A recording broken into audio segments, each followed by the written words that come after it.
Hey, my name is Tone, and welcome back to another review. And today we'll be taking a look at the Transformers War for Cybertron Netflix Soundwave. And here is Soundwave, and I don't have a box for this guy. I got him loose at Book Off. So, yeah. And you might be wondering why the background is different.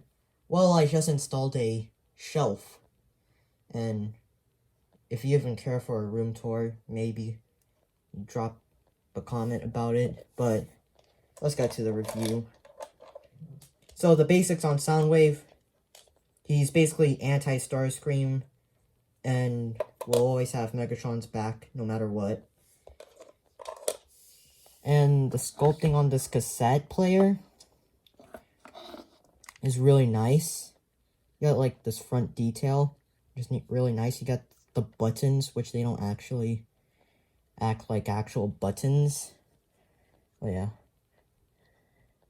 And then we can open this. It's spring loaded. There's like inside detail, which is really nice. And you got the side. Yeah, this is all kibble, but oh well. And we get the other side. But yeah. Why don't we talk about his accessories? So this is his accessories, what he comes with. He comes with cassettes. This is Laserbeak and this is Ravage. And they can fit in the Soundwave's chest, like that. And then, yeah. Now, unfortunately, if I have Ravage like this, there's like a jam.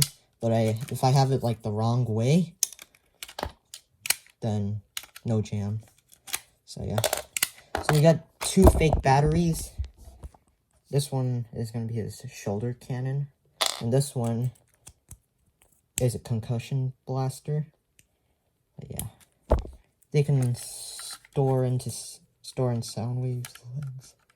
Like here.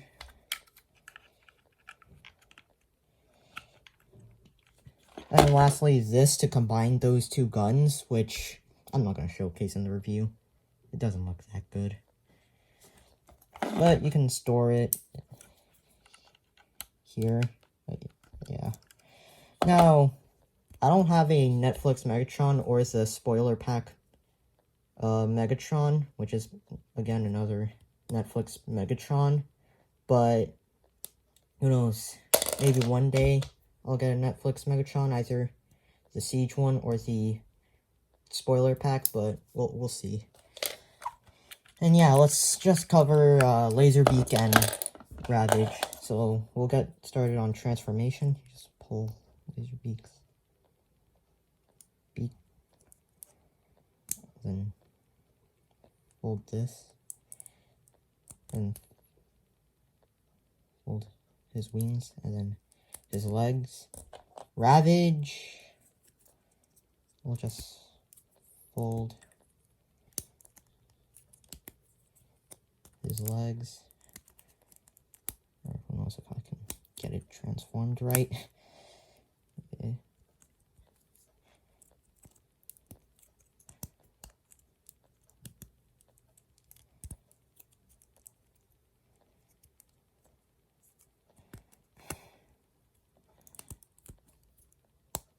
And here is Ravage and Laserbeak.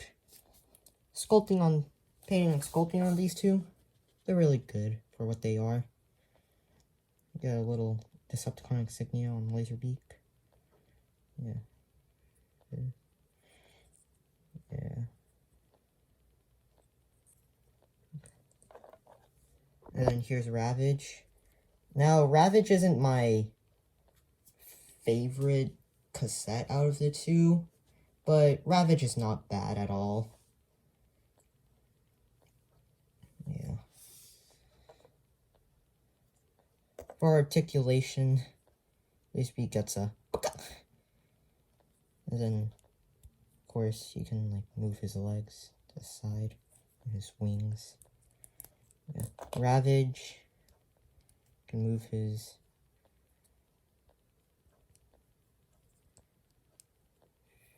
arm, front arm, back arm can move that. And And then the legs can, of course, or these ones can move back. And then the back ones can move front. But yeah, enough of them. Why don't we get to our size comparison?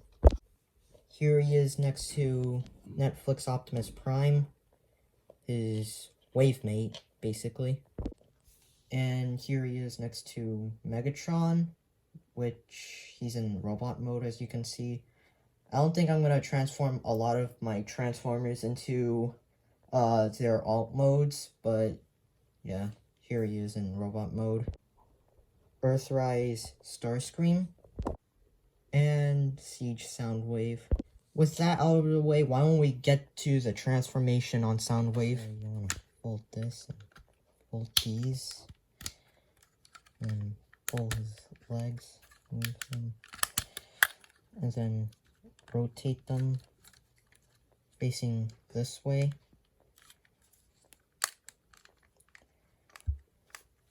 And peg this, and then fold them to here. Rotate his waist, and then fold this out, pull his legs, or feet, and then fold them back. Same thing on the other leg.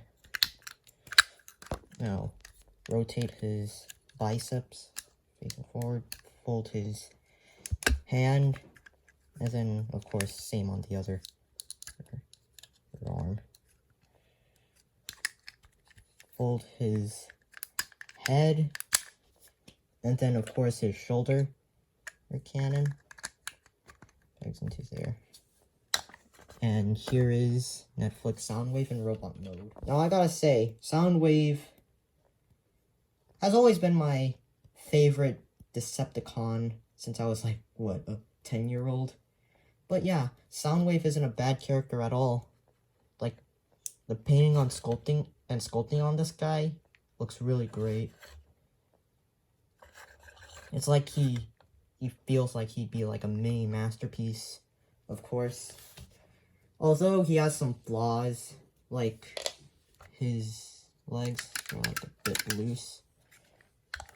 And then like Laserbeak trying to perch on his arm, but that isn't like too. Oh wait, no, never mind. Yeah, I thought Laserbeak perching on Soundwave's arm was going to be like a pain in the rear, but never mind, because you got some couple tries. And then yeah, here is Laserbeak perching on Soundwave. Yeah, and of course, yeah, you can have, of course, the cassette in there. But yeah. So yeah. And of course, he can hold this gun, but I have him having it stored in his back. And yeah, you can have some weapon storage like his concussion blaster there. Yeah. Yeah. And then he, of course, Soundwave can hold it. Yeah.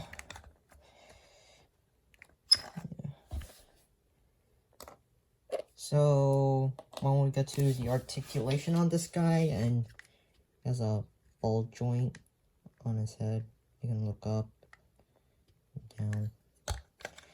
Rotation at the arm moves out. Bicep swivel, bend at the elbow. Wrist can, or don't, no, wrist swivel. Waist swivel. Front skirts can move up so he can move his legs. His legs can move. Hold up, let me get this out of the way. Legs can move back that far, and you can spread. Thigh swivel. Previously mentioned loose knees, and then up. Pivot. Yeah, the posability on this guy is like, it's good for what he is. So like, size comparison part 2. Earthrise Optimus, Earthrise Megatron and Starscream, and my other Soundwaves. Siege Soundwave, Funko Pop Soundwave, and GameStop exclusive Soundwave. I keep him in box.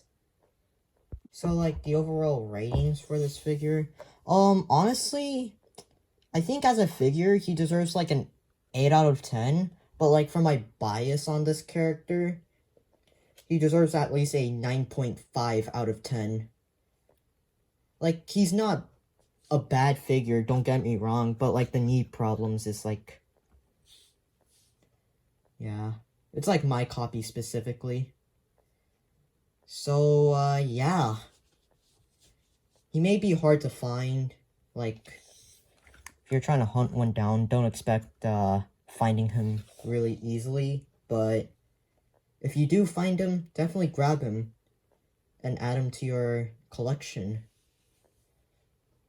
And for the next review, we will be doing a big bot.